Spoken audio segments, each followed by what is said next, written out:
Welcome to the Friendly Geordies podcast. This week, we've got a very special guest for you. Jordan, can you introduce our guest? We have a guest. God, that's a rare. You would be maybe the fourth person we've ever had on. This is Jeremy Buckingham, by the way. I've been a big fan of his ever since I saw him throw up on a rotting fish carcass. Finally, some Polly's doing something around here. Oh, that was you? That was me. That was it just clicked. That was Yes. you. Yeah, that was him. Bro, I'm a big fan. That's amazing. That was a very poignant and sad. It was pretty poignant, but it was also life-threatening too because I was exposing myself after the fact. I'm manhandling you here. Well, that's okay. Just move around.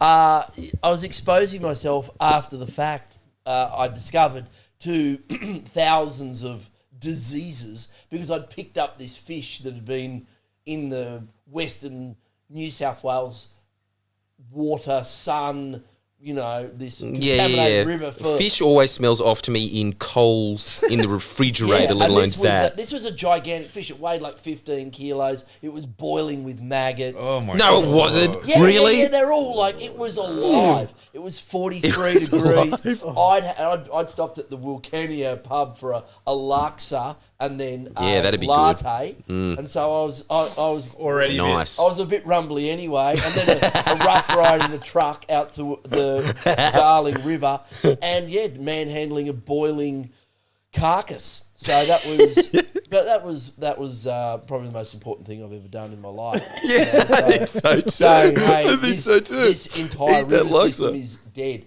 and I really appreciate you and the whole team picking that issue up and flogging the National Party to death with it to the point that they are now, a rump. Oh yeah, no, I'm pretty proud of that too. Let me just say, I think there is thanks all around for that one. But I will tell you this: I think that probably if I think about it, that would probably be the spark of our entire interest in water management in New South Wales, which did end up becoming a very big part of the channel. And I think it was just you just being oh, this stinks. That was pretty much it. I think before that, all you ever had was those boring ABC announcements where they come on and they say, some people think it's because of aeration, other people think it's just a freak accident once in 100 years. Yeah. Anyway, on to the cricket, that was right. it. And then you were just pointing out, no, this is very designed. This is 40 million fish, and some of those Big Murray cod, they live 100 years. Yes. They're an amazing animal. And that was the disgusting thing. You go, this is a beautiful animal, and I'd been doing a lot of work in that space for a long time, and the big corporate irrigators upstream were just sucking the guts, the life out of the river. To the point I remember being at Burke once, and the river, goes south, but the river was flowing north because there were these Really? eight huge pumps this round, pipes like this, these big diesel pumps just going, Jesus. Wah! It's like the And they were Simpsons reverse flush machine. just flooding back out. Oh my God. You flew over Cubby Station though, didn't you? Yeah. But I'll let you in on a little secret. Every time I'm in a plane, I immediately conk out. So it's just voiceover of me being disgraceful. I've never seen anything more disgusting. I didn't see anything. I was completely unconscious the whole time. I went up with him when we went to Lismore, and we went in a little I was a little kid being it's a World War II fighter or whatever. It was so exciting. And then at the peak of my excitement, I look back and he's just asleep in the. And it was a 15-minute ride, and I was out just a child, when they're just throwing a tantrum and you just go in a car. Narcolepsy at altitude, or what is it? You just I don't know. I'm out. I know why, because he doesn't sleep on the ground, so he has to get up. He doesn't sleep. Yeah, so it's when he's it's multitasking if you're in the sky. My sleep is a tax write-off. Then that still counts as work. It's I have literally no choice but to sleep. That's when you sleep. Even that's become a problem. Every time we're flying, the air hostess has to come and tell him you can't use the computer during takeoff. Yeah. And he always looks at them and is like, why? Yeah. No. Yeah. Well, they never give me an answer. Yeah. The people have had enough. And what are you going to do about it, MP? Like a flying fox hanging from a tree, like at altitude? Is that how you sleep? Hanging upside down? I'm sorry to manhandle you again. That's I just okay. want you to be heard. That's all right. Yeah. He must be heard. Must be heard. The member will no longer be heard. Must speak into the robot penis. You can move that way in Parliament that the member no longer be heard. But Really? yeah, the water. Oh, yeah, really? you can. You can just say, everyone, we've had enough of this fuckwit.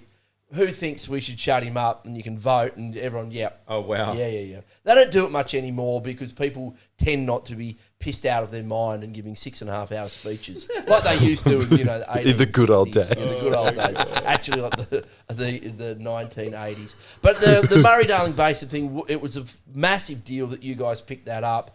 And now we've got a water minister in Rose Jackson in New South Wales who's pretty good. We've got a cop on the beat, NRA, the Natural Resource Access Regulator. They're out there, and it was all on that work, that public pressure, so a bit of a stunt, bit of clown act, blah, blah, blah, but it focused people's attention. Yeah. And we've got a policy. Got it out there. Yeah, we've got a policy outcome now. It's amazing. Which is good. Amazing. And amazing. that's how I think citizen journalists, citizen activists and politicians should work and are working now and, changing things up. So, yeah, hence... Well, what do you think now? I don't know if this is a thing that's happening in New South Wales as well, but it's seeming like in the federal election, I don't know, you've been around the beat longer than I have, but it honestly feels like the National Party and Liberal brand has just been tarred as these environment-destroying big business servants, and that's it. And so it feels like it's kind of like those bad old days are kind of almost in the rearview mirror. Do you think that that's going to come back in the same way that it was? Feels like there's action on these things now. Yeah, well, there is. And that crony capitalism where you could just, get Barnaby like you at the that conference just going, yeah, don't worry about it, Gina, we all know, da-da-da, and people aren't going to give a shit. That's just not how they can't just sort of say, this is how we do business, mate, nudge, nudge, wink, wink, the White Shoe Brigade, from the National Party, the Clive Palmers, that guy, he's been around since the 70s. I've seen videos of him, he was like a campaign manager for Joe. Yes. In the 70s. I remember that footage too. For the country part. Thin Clive. Yeah, yes. Thin Clive. Up-and-coming, handsome Clive who did the business and got a nickel refinery or whatever he got and a couple of bauxite mines or whatever he's got that's funding his Titanic. But as a sort of political outsider and shit stirrer, I've always seen the Nats in particular as just this abomination because they are the political arm of some pretty shit industries, live export, pretty bad. Live export boat. I don't know if you've ever been on one. They're not great. Tried to save money on a cruise ship. I said, I was going to say, it can't be much worse than a P&O cruise. It's pretty much the same.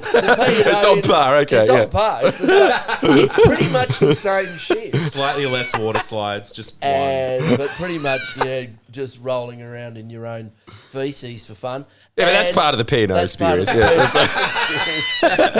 Vomiting on yourself and all P&O being dumped overboard, somewhere in the Indian Ocean. So that's that industry, the coal industry, hanging on, pretending like the end is not nigh, and they're people say they're bought, these guys. They're not. They are the same organisation. That's what they are. If you actually look at the staffers that come up, the revolving door between, you see some of these national politicians, they then leave politics and within 30 seconds, they're the industry head. They're fronting up APPIA conferences. 12 boards, yeah. Yeah, 12 boards. And that's the thing. I remember when I was getting turfed out of politics in 2019 as an independent. Not many board invites. No. And one of these guys, one of the Nats Actually, it was a Liberal came up to me and said, "You're especially fucked, Jeremy." And I said, "Why that?" And he said, "Because, mate, I'm leaving. I've lost, but I've got 3 boards to go onto." And I, paraphrasing Groucho Marx, I said, "I wouldn't want to be on a board that would have me as a member of the board. I mean, we're in trouble. I don't even know what a board is, So Yeah, but at least you're smart enough to know that you shouldn't be at the head of an industry, just being like, yeah, maybe change the colour to yellow. That's rural. Like, that's right. Yeah, I like the letterhead, and then and that was why. That's my 250 for the year. Do you live near the coast at all?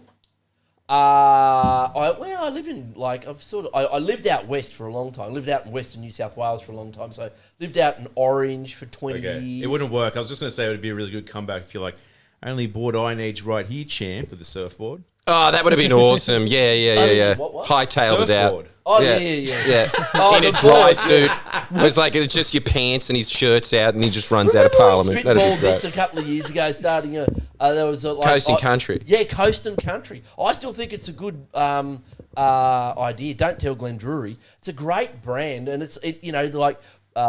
you've got Barnaby's Weatherboard 9, and the Nats call themselves the salties or the fresh water.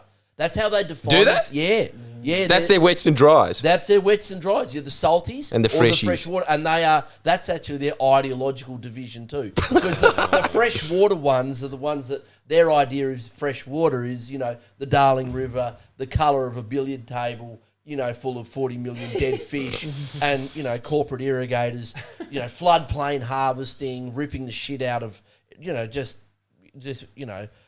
this absolute desecration of the environment, the land clearing, the rest.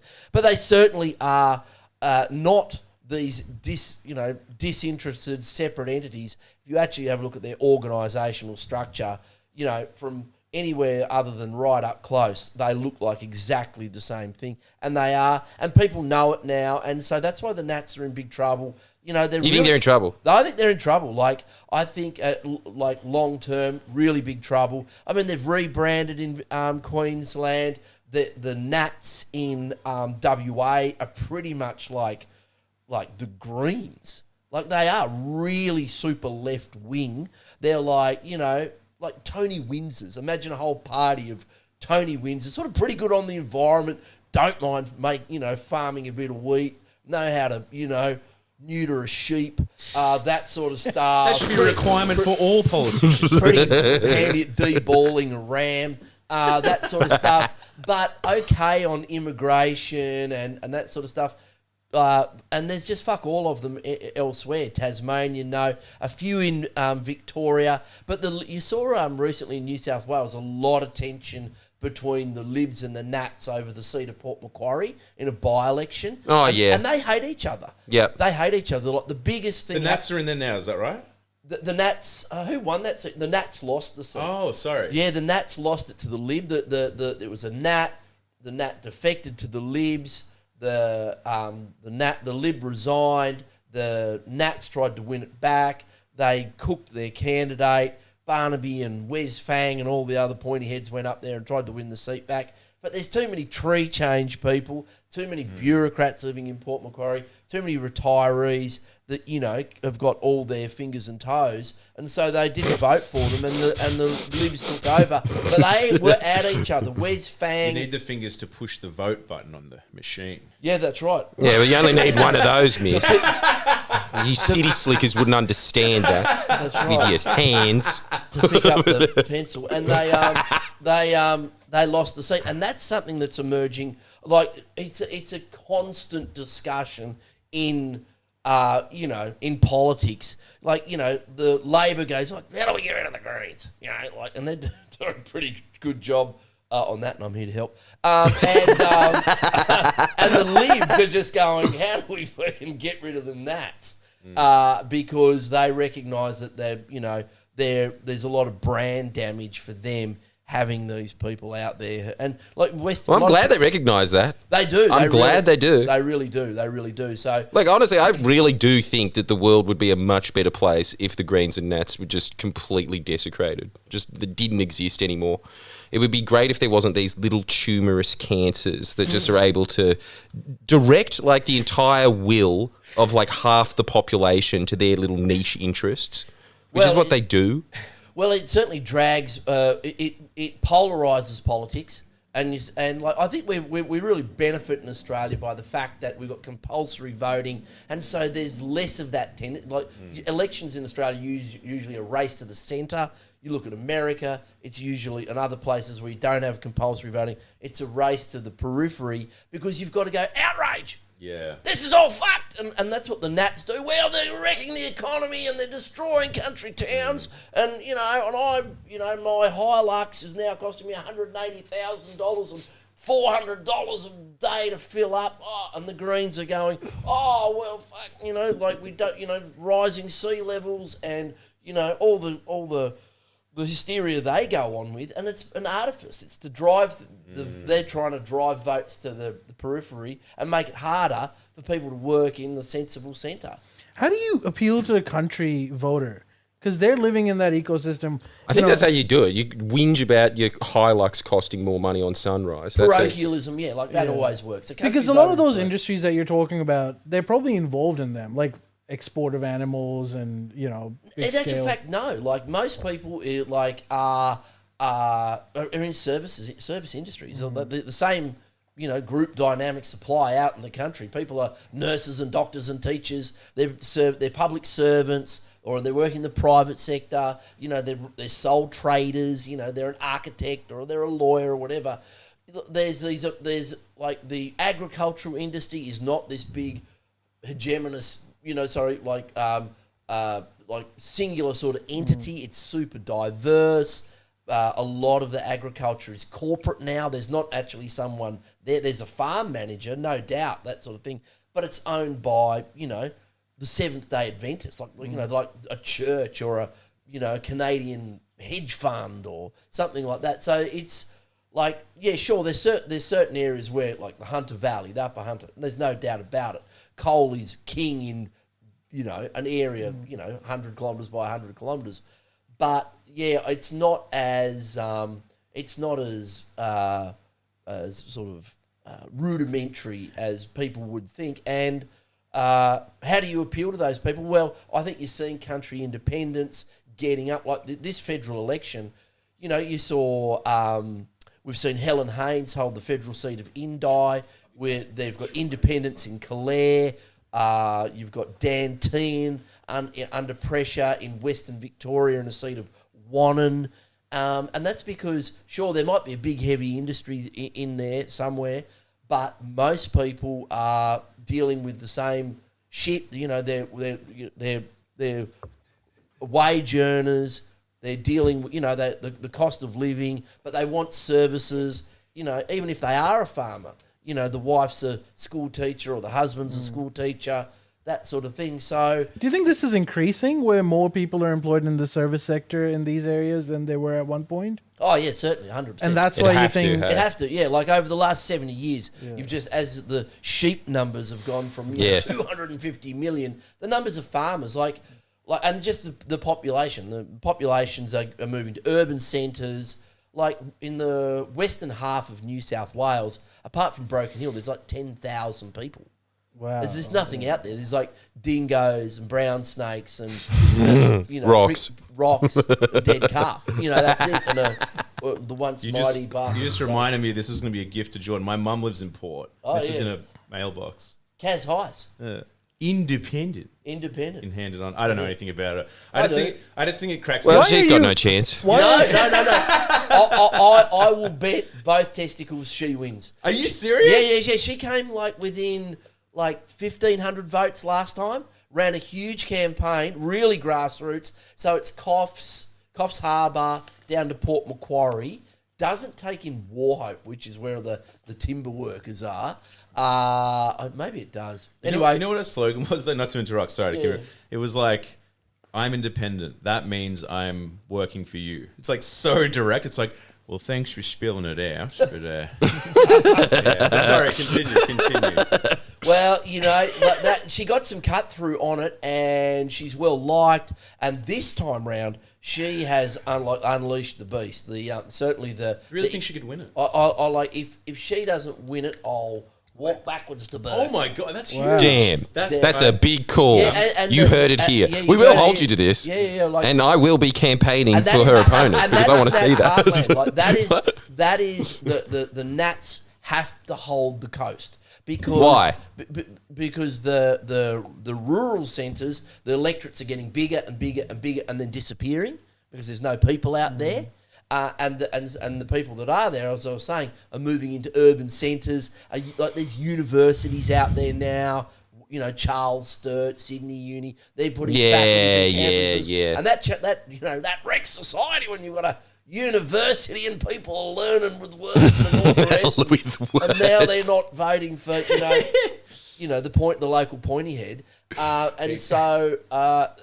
the independents are a big deal on that mid-north coast area. The Nats are absolutely freaked out, and the independence movement is absolutely pumping the funds in. Like they're spending millions, and they'll win too for sure. Wow. In those coastal seats. Those coastal Yep. seats. So I think Cowper will fall, and there's another one called Line or Lynn, whatever it is, Lyne, and it's a bit further south, and I don't even think there's a major town there. It's just sort of like parts unknown. It's just like Bulladila and then Gloucester. Yeah, and Bulladella, then on just the way up. enclaves of people who are hiding out from the cops or growing dope. Yeah. Those places are hilarious because like every sign is kind of like, we've got a dam as well. And then you go to the next one, it's like, our dam's pretty big too. It's like, which dam to see? So many dams.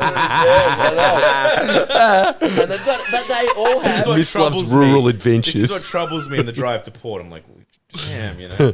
Well, and Yeah, it's pretty big, I they all guess. have one thing. They have fantastic bakeries. They have like Oh, yeah. old. Oh, yeah, always. Always. Yeah, It's one of voted those best Best bakery pie of in Australia. best 2004. bakery in Yeah. Australia with those pies that going from almost yellowy to green. Yeah. With the curry pie. Oh, yeah. Now that's Like great.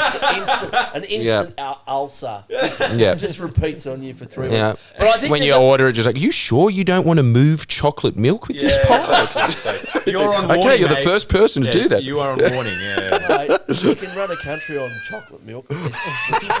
I used to work with a guy, and he used to have like the big, like from the supermarket. No, not the 2 litre. 2 litre. No. And he would sip it. No! He would sip it all day. out of the like in the hot sun. In the hot sun in the Oh. truck. Like you've been you out kidding me? labouring, and he'd get back in the truck and Fresh, warm milk. You gotta love this country. You gotta- fresh chocolate milk. Well, it's only like yesterday's chocolate milk. You'll finish that off. You really think people would outgrow that by like 12, wouldn't you? Dude, come on. Surely that's worse than the fish. That has to be Yeah. worse. That's so bad. That would be, honestly, like, he does have like a Thailand stomach, doesn't he? There's no way that you could survive. Oh, man. Well, I'm impressed. Look, the other thing that we also need to talk about is the fact that you, have a party. We should probably discuss that Yeah, I'd like to hear at about some it. point. Oh, yeah. Should we? Yeah, the Legalise Cannabis Party. Yes. Yeah, that thing, yeah. Yeah, we do. And thanks for the plug and, this plug. We do. And, not to put too fine a point on it, we're a fucking massive deal. Because we are the fastest growing political party in Australia. Yeah, okay, what's that all about? Why? Wow. Because, there's a lot of, there's a vote out there. A lot of the psephologists and academics like to call it the fuck 'em all vote. I think that's how you can describe it. It's those people who go in there and go, I'm voting for Clive, I'm voting for Pauline, I'm pissed off about something, I'm hungover, I'm just like, half the country, the half the surf's good, and I've got to come here and vote, or, I just lost football, or whatever it is. Where's the sausage sizzle? It's not even. If there's no Yeah. sausage, I'm not voting for a main party. If there's That's no sausage right. sizzle, I don't like the look of the guy that was handing out for the majors. The guy with the goatee beard and that looks like a wizard. I'm voting for him. The wizard, yeah. The wizard. So there's a disenfranchised, disgruntled group out there that they land on the Libertarians or One Nation or whatever. But, they're not all racists or, think we should abolish the Department of Education, and they're not gun nuts or whatever. But sometimes they are. They don't like the Shooters Party for whatever reason. So there's that group. And then there's a big cohort of people that like smoke dope. Like 10% of the population regularly smokes cannabis, and it doesn't wreck their lives. They've been doing it a long time. They do it in moderation. They don't think it should be a crime. So they care about the cause, and they're the sort of, I call them the relaxational, recreational cannabis users. But the most powerful cohort now are people who are going down the bowls club, and they've been going down the bowls club going, oh, rub the Voltaren on, didn't work, but now I'm having these gummies. Kevin, have you tried one? Really? Yeah, and they're Well, you're getting the grey vote. We're getting the grey vote. The number one What the hell? Yeah, the It does number make one sense. cannabis It does make sense. prescription is going to a woman. It's coming down in age, but it's a woman about 58, 60 years old. From the suburbs, back pain, period pain, perimenopause, cancer, whatever, a whole heap of ailments. There's hundreds of, millions of them now. Just in New South Wales, it's hundreds of thousands of them. And they are going, this shit works. Like, there's a reason cannabis has hung around in our sort of, medicine cabinet for 8,000 years, ever since someone in China went, fuck, this stuff works. And hemp's mad for materials. Hemp. Let's not overlook that. Yeah, there's people. Get to the real issues. Yeah. Well, no, a lot of there's a lot of guys in their garage that who believe in the $1 billion crop, and we can do this out of hemp, and there's a lot of big that paper, stuff. right? Yeah, there's a lot of people who see hemp as an alternative to native forest logging, and medicinal cannabis as an alternative to coal mining. Now you might say, What? yeah, I know. What are you talking about? Oh, for employment. For employment, but the scale of the industry, like in Australia, medicinal cannabis is probably going to be a $2 billion a year It's industry. already taken off. It's already taken off. In the States... My brother has plans. Yeah. Yeah, well, him there's and a his lot, friends. There's a lot of people got plans. In the States now... There is a lot of people with recreational cannabis, plans. I think it's worth... it's 40, 50 billion. Legit. Like, and the black market's probably 2 or 3 times bigger. So the US wine industry, 60 billion. The entire US alcohol industry, 240 billion, and the cannabis industry, with only half the states at recreational, is about 50 billion. Every man and his dog. The big alcohol companies, big pharma, big mining companies, the companies that own the mining companies, like the big investment bankers and funds, they're all getting into cannabis. So we're growing because everyone's going, this is a massive bulk commodity that's going to be traded internationally. And behind the scenes, the politicians really are just fighting over when it happens and who gets to own it. Yeah, That's what they're doing. So, who do you think should own it as the Legalise Cannabis Party? No. Wouldn't that be sick? Billionaire Buckingham. Just shots of him in an Forbes oligarch, magazine a next to pot Simon oligarch. Holmes at court. Yeah, I'd in his do it. fucking Patagonia jacket. That's right. Just barefoot on my super yacht. You just buy Go. WA. You're like, it's mine now. Yeah, just buy Tasmania and turn it into a hemp farm. I think it's a hemp farm. I think it I already reckon you is. could. a hemp farm. Yeah, and it does actually I reckon replace you could buy logging. It most literally of does it. Tasmania Huh? for probably 4 or 5 bill. Probably. How much is it worth? I don't know. Mona would be the most expensive thing, and after that, That's it's right. all for That's grabs. right. Yeah. One guy who's worth like half a bill Yeah. bought most Hobart. of Hobart. Yeah, he owns Hobart. And just gets to do whatever he wants. Yeah. Just Yeah, like, he oh, runs a sure. capital city. I don't know how he got that DA for Mona up through, because it's like this subterranean occult cavern. But I got lost in there on absinthe and weed once, and literally lost. Anyway, I digress. But there's a massive industry coming down range. They all know it, and it's going to be retail. Like a classic example of how big the industry gets instantly is Thailand. They would hang you for like a shopping bag worth of weed in Thailand 10 years ago. They'd literally, hang you, for that much. Then they just turned around and said, it's as legal as carrots. Is that what happened? They just went overnight, and they went legal as carrots, and all the bureaucrats and ministers in the Thai government went, oh, and here's a cannabis farm I just prepared earlier, all up and running, and it was just like instant. Wow. Instant. How did that happen? Yeah, I know. Instant industry. Instincts, huh? They just wow, they just put the sign up on the front, you know, and then Open for business. after 30 years of doing it in the black market.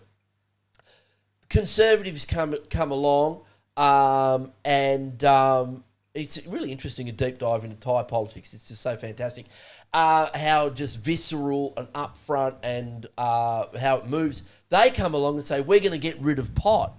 We're going to make it illegal again. And the people that came out in like droves and smashed that back down into the ground, and the Conservatives got elected, was the real estate sector, the property sector, because after COVID, they had all these empty retail, tourism was down, they legalised adult use of cannabis. The property sector just flourished. Tens of thousands of people signing leases to start a dispensary. Like all these Russians running away, rich Russians running away from the war, and Nepo babies going, I'm going to spend, like 6 months in Thailand and I can get baked. Just a massive boom for tourism, a massive boom for the property sector. And they all arced up and said, hey, all these people have signed leases. If you fuck them over, you're fucking us over. Zero. They ended up just maintaining the status quo, fully legal. It's like all industries, once it gets a toehold, it's big and just has to be regulated. So what's the legal status at the moment in New South Wales? Because you hear a lot of people that are buying marijuana through these online sites and getting them delivered and assuming that it's all legal because they have a medical certificate. That is legal. So is that something? It is. It is. So if you go to a doctor, you get your prescription. Then they you can do it even online, but you get your prescription. They then can mail you out your medicine in various forms, either a vape, a flower, drops, whatever. 100% legal. Australia's the only place that does that, I think, en masse mail out. And so that's why it's been fantastically popular, and hundreds of thousands of prescriptions. But at the same time, like there's, and like people, and you can use that cannabis anywhere that you can smoke or vape. But isn't there an issue over there because a lot of workplaces still haven't come to terms with the fact that there's medicinal marijuana? That's right, yeah. So the workplace laws haven't caught up because it's a legitimate medicine. So if you turn up at your workplace, for a lot of places, there are places where on any medicine you shouldn't be impaired, like driving a crane or a big a ferry. That's for the court to decide, all right? That's right. This says different. Yeah, like Homer, a nuclear reactor, just vape, off, on, pull the lever. And you've got to have strict workplace drug testing for all drugs. But cannabis is still like this. It's an oxymoron, which is this illicit prescription drug. So it's like illicit and a prescription drug. Well, a prescription drug isn't illicit. So the workplace drug testing and workplace health safety laws need to be reformed. So do our driving laws. Our argument is that if you've got a medicinal cannabis prescription, responsible adult, probably not on your P's, you should be able to Probably drive. though. Up for convincing. Yeah. Green peas are meant for that. Older, probably more likely to be trusted to not do the wrong thing. Most people don't want to get behind the wheel and die.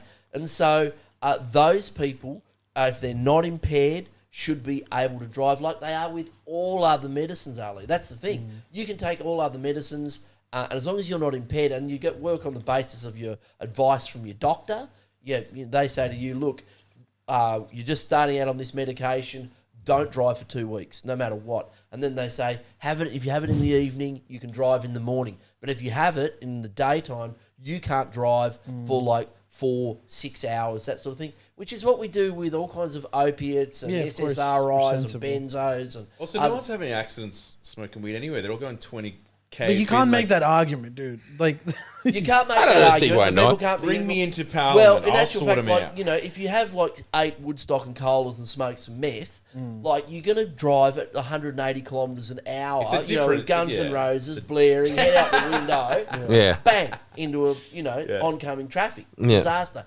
with cannabis, what they've discovered is even people who are impaired, what they do is go, I'm not fucking leaving the house. And then if they do, and they are like this is people who are doing the wrong thing. Let's be clear about that for all the kids playing at home. If they do get behind the wheel, they slow down. They go slower. And what they 3 do kilometres an hour to the corner, sort of get a kick out. yeah, that's right. And they do. They're trying to make it to Burger King. They're Trying with all their might. Getting very they paranoid do a at the lane voice box. moving, which is like, this way, that way, this way, that way, this way, that way. Record people crossing the crossing lane, just being like, there's just like 20 people getting this guy's a saint. My question was it's even slightly more different because the first I experienced it, I went to my friend's house. This was about 4 years ago, and this is the first time I discovered this. Come to back to your point, I went to my friend's house. I may have taken a J with me, and we were sharing it. Hold on, her the dad, police. who was in his late 70s, serious back issues. He came up to me and he asked me if I can find him some weed that is only CBD.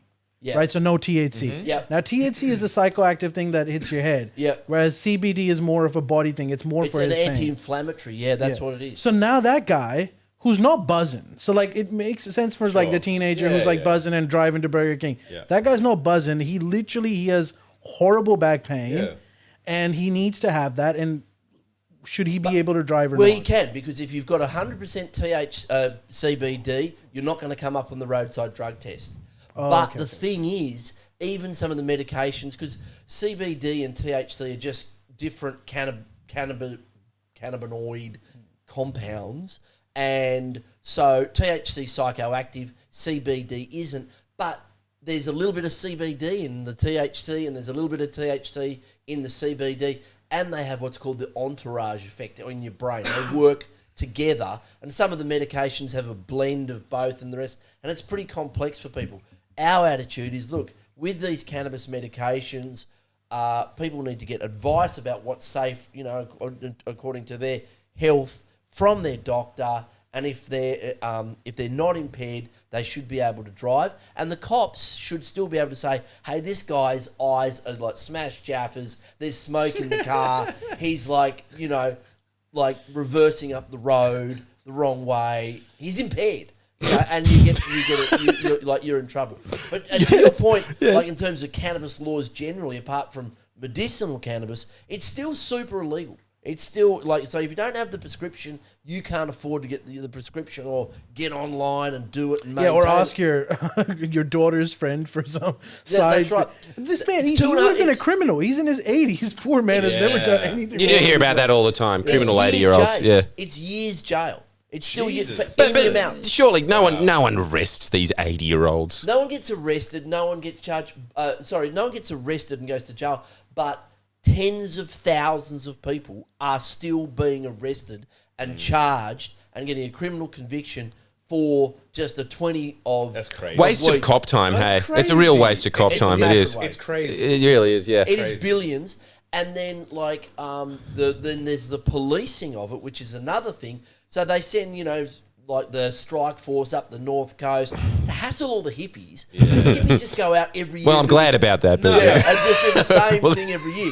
The same hippies go out and grow 10 plants, the helicopters fly over, the cops turn up, take them away, and then the hippies have their backup grow. The cops don't know about, and the weed just rolls around. Leave Nimbin alone. Yeah, and it's not just Nimbin. Like the mid north coast of New South Wales is just a giant Nimbin. It's a massive weed farm. Yeah. But the temperature's perfect for it. What else are you supposed to do? Exactly. That's what people moved there to do in the 70s. Yeah. These dairy farmers and these hippies went, hey, we can get together and work something out here. Yeah. And they did. And it's a perfectly productive, safe thing. Keep it out of the hands of the kiddies, no doubt about it. If you're under 16, under 18, you should be really careful about smoking weed. It can, create psychosis and cannabis use disorder and make you crook. There's no doubt about it. But for responsible adults who get to that age where they go, I'm for drinking coffee a fair bit. Yes, no. I'm, energy drinks. Yes, no. Alcohol. Yes, no. Cannabis. It's one of those things. Everyone goes, I'll have a bit of a dabble for me or not, whatever. So that like the fact that we've got this huge industry and the fact that we've got some people who are being, like, basically in poorer socioeconomic areas are being policed and convicted. So, and what we're talking about there is regional people, Aboriginal people.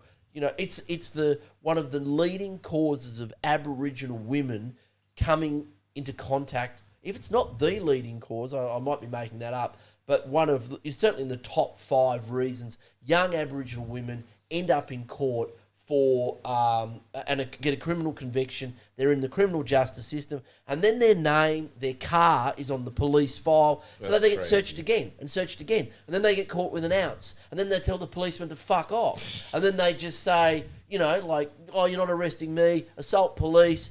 Yeah, and it's just this conveyor belt. Escalation, and or descent even into the criminal justice system. So those two things, this booming industry for medicinal cannabis and this, you know, this unfinished business with cannabis, means that there's now a big enough party just on the issue, and also on the fact that we're pitching ourselves to some of those disaffected voters as, hey, you know, we're a single issue party, but we want, you know, social justice, you know, equality. We want peace. A lot of people, you know, it's a pretty important thing. Hippies and the stoners usually are pretty good on that. You know, peace. You know, like, let's not kill each other.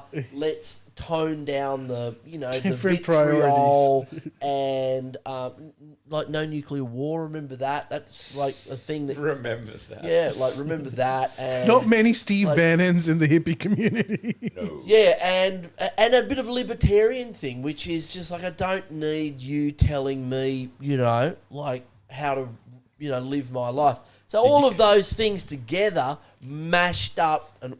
Dude, you're swinging me. I think you got my vote. Well, you already had his vote at 18. That was the first thing he ever voted for. First time I ever voted was for your party. Cool. So you've always got that as well. You've all got the 18-year-olds like, it's funny, and then they just go for that. That's a vote. So remember, it's our catch cry is look for the leaf. Nice alliteration. Yeah. But the party's been around a long time. We've been in politics a long time. There was the Australian Marijuana Party back in the 70s, and its patron, get this, was the former Prime Minister John Gorton. Ooh. And one of the reasons he got arseholed out of the Liberal Prime Ministership was because he loved a bit of a herbal cheroot. Toot toot. John Gorton was a weird guy, wasn't he? He shouldn't have been a Liberal. He was so he had strange. A face like a drop pie. Didn't he? Like World War II pilot. Loved Countdown. Going home for Isn't it strange? in the 70s, and in like Prime Minister for the Liberal Party, but Billy McMahon did him in.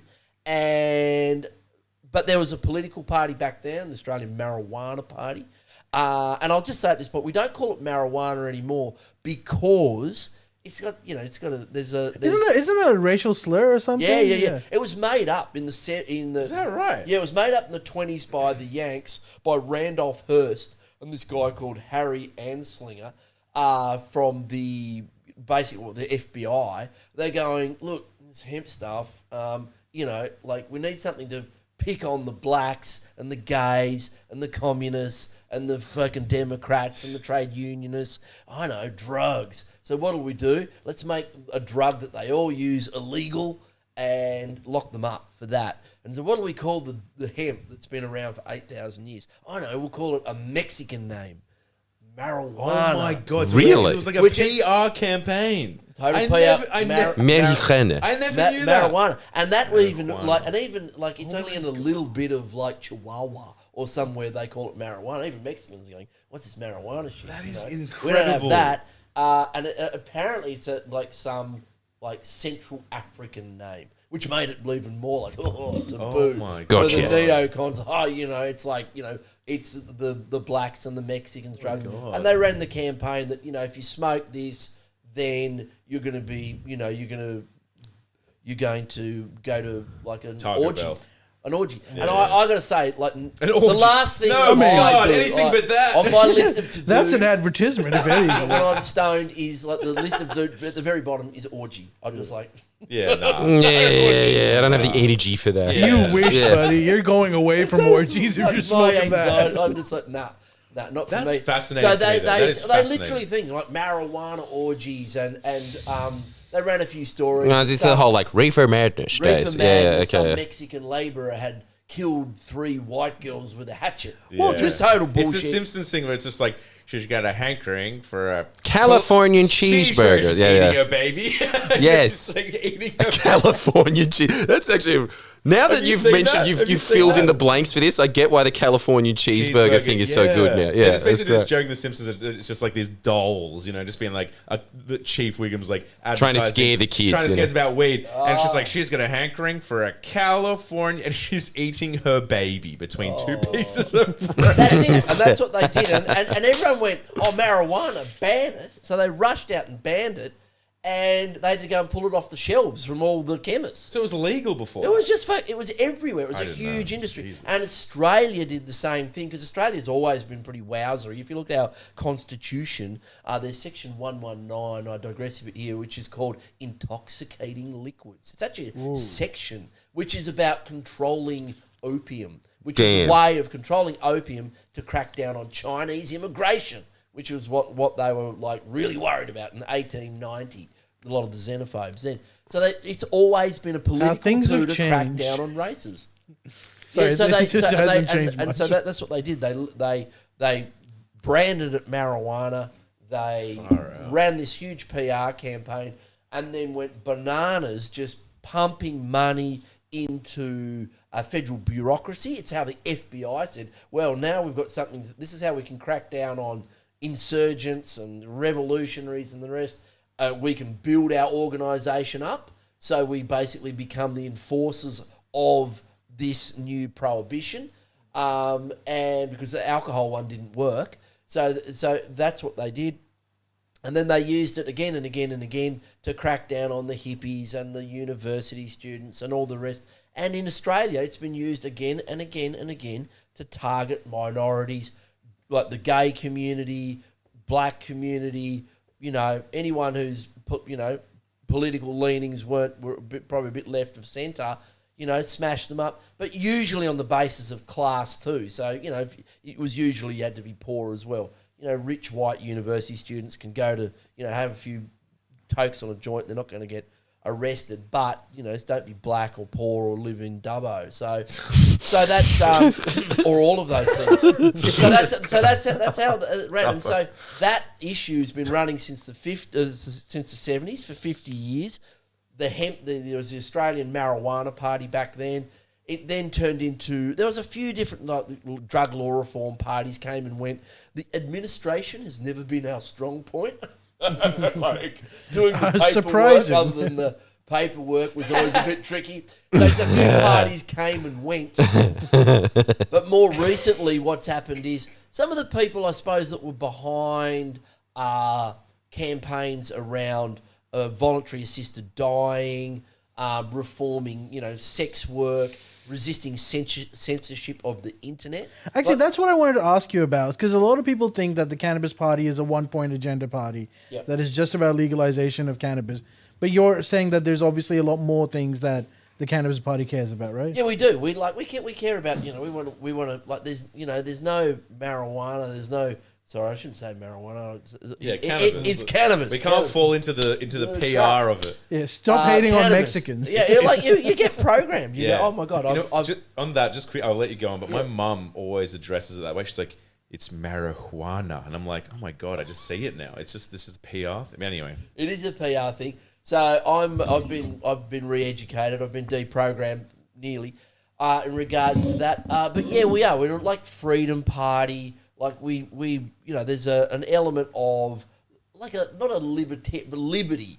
We should deregulate in certain areas to make it easier for people to live and cheaper for people to live. Like what are one those? thing I'm particularly passionate about is, like, I know it's it wasn't popular like I used to be in the Greens, but and I could never say it, but I do believe we need to cut a bit of red tape when it comes to planning, using AI, using, common sense and knocking a few of these, rotten boroughs out of the way when it comes to planning, so it doesn't take 10 years to build a house or a block of flats, and that's a massive boil on our ass. You think that will help the supply aspect of housing? Massive. Yeah. It's massive. It's like I was a counsellor, and it's just an impossibility. Like a lot of people look at it and go, "Oh, the local environment plan isn't being up. It's just been done, so we're not doing any rezonings for another 10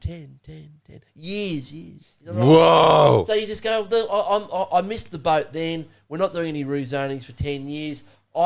Even if I do, it's gonna I've got to front up millions of dollars, but around the country it's billions of dollars. Wait for an approval. Go through all the shtick through councils and the rest. So that's one thing that we're passionate about. The other one too is, we want a healthy environment. Like our rivers. We want industries that aren't going to destroy us. So, and we think the new industry could be hemp, like a massive opportunity for manufacturing, value adding. You can create construction materials, insulation, paper. There's just plastics, biodegradable plastics, ridiculous amount. Plus the seed is an insanely good food that you can, hemp seeds. Hemp seed. It's this very nutritious, incredible protein, good for animal food. The whole thing, Ali. So we want to we're pro industry. We want to see things going. We're not anti-capitalist. That's the other thing. We want people to get out there and do things. Get reward, put your capital in, put your labour in, get a reward, share it around, pay a fair amount of tax. But we don't want to see the industry. What we're really worried about is the industry being taken over by Bayer or, like a massive pharmaceutical company. And then you just end up with these huge, basically indoor laboratories that cough up this, shit cannabis product that, you're not confident that what it says on the tin is what you're ingesting. We want to see 1,000 flowers bloom like they're doing in the States. What they're doing in the States is they're actually, in places like New York State, what they're saying is, look, we smashed up the Latina and the black community over cannabis for 70 years, sent millions of them to jail, wrecked their lives for weed. Those people should be at the front of the queue when it comes to licensing, support, industry. And I'd like to see a similar thing happen in Australia with our Aboriginal communities. Aboriginal land councils get an opt-in on the licence to cultivate hemp, have a medicinal cannabis facility. The communities that are getting out of native forest logging, like North Coast, that's where you locate a big horticulture industry. The Upper Hunter, that's where you do a big manufacturing and processing thing. Like great infrastructure, you've got water, you've got these coal mines that are closing down, like Mount Arthur coal mine. Turn that into a gigantic weed, BMX park, planetarium. Sick. That'd be awesome. Dude, sold. You're there. Yeah, I'm picturing it. I'm picturing it. Good, man. You know what I've not been non-stop thinking about since our last podcast, and you've probably just explained all of it, but just in case you haven't, I can't stop thinking about you saying that there is a bunch of wizened elders in the Legalise Cannabis Party that have just been thinking about this one issue for 40 years, and they're just scholars on it. They are, mate. Well, okay, what like intellectual barriers are they breaking in this time? I just can't imagine thinking about it for 40 years. Is it all the stuff that you've just talked about then? Yeah. Or is it kind of just that they're like really on the forefront of thought here? I think it's a combination. It waxes and wanes. Sometimes it's the macro, like how do we colonise Mars with hemp?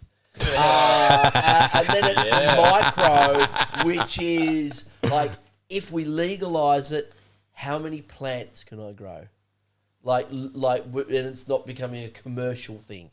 Like that homebrew sort of boundary. Like, how many beers can you brew before you become, Carlton United or a microbrewery? For them, it's like how many plants.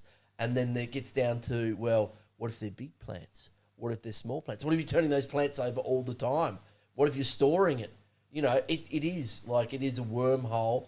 It's like can be a bit of a man. Okay, so they really are just like the Karl Marx of weed. Yeah, they really are just like endlessly breaking the barrier. What we see again and again now, like there's a lot of people going, look, we've got a big weed farm, medicinal cannabis farm. We want to, like, there's some people who are they're making bank on it. They want to expand it, and they're very corporate. There's no doubt about it.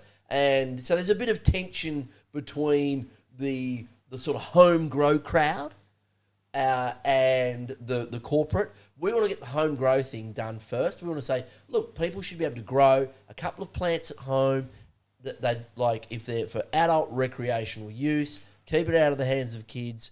Be able to share it with friends. You know, that's what they have in ACT at the moment, right? That's right. Yeah. But they haven't fixed all the problems because they haven't like legalized the supply of seeds. So all those plants in Canberra are just like, it's just like immaculate conception. It's just like, oh, how did this happen? Yes, marijuana plant. It is a miraculous place. Delete. You'll have to get rid of that. How did this cannabis plant emerge in this backyard in Barton? Well, by osmosis, no. Someone gave them a seed or a plant, and I'd like to, have a sealed off section down at Bunnings. You go and buy your tomatoes, and you just get your really nasty deep chunk salmon river skunks, and big like people will do it. They'll grow a few, like you grow some raspberries, grow a couple of weed plants, share it with friends, and like use it in cooking and the rest. The other element that's coming downrange too is it's a big tourism thing. A lot of, because the States, Germany, Canada, like so many parts of the world have legalised it, those people are touring and, people go, oh, I'll go on a holiday and I'll go to Thailand and then Australia, wherever they are in the world. They smoke weed in Thailand and they come to Australia and they get here and go, oh, you guys haven't legalised weed. So there's the other industry that's really looking at this is the tourism sector and the hotel association. The gambling industry, the alcohol industry, the hotel industry see weed as a threat, but also an opportunity. They're doing the research. Do people stop gambling if they're stoned? Like they're doing that, really? Like they're trying to work it out. People will definitely gamble more if they're pissed. Oh yeah. But if you're stoned, you sit there and go, I don't know. Yeah, I think they would gamble less. I'd imagine so because you're just sort of content doing nothing. Exactly. You don't need endless stimulus. Spend your money like you go to rather than like going to Panthers and having 15 schooners and putting $700 your paycheck on the pokies. You go to Panthers, you have a spliff, you have a big nachos, you check out the band, watch the football, and put like $100 on the pokey. Oh, for sure, yeah. Like that. It's just like an addendum to the sort reducing of... Reducing pokies usage is not a bad thing. It's a huge problem. Like, they've even noticed it in like certain hoods where there's a lot of gang violence. When the youth gets on weed in mass, I mean, it's not a good thing, but one of the things they notice is a decrease in violence. There you levels. go, yeah. Well, like we were talking to Chillin' It yesterday. Shout out to him and his crew, and like that is a big deal. Like 4 guys on the terps start a fight, start a riot. There's no doubt about it. You've never seen, and 4 people on the cones, they start a band.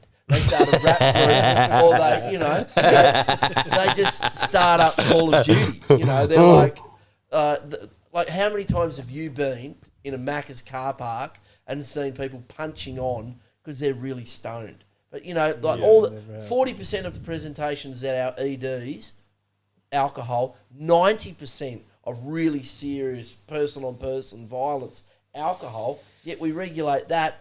How many people are turning up each week in Sydney because, someone's gone crazy with a knife because of marijuana, cannabis? 0. It just doesn't happen. Doesn't happen.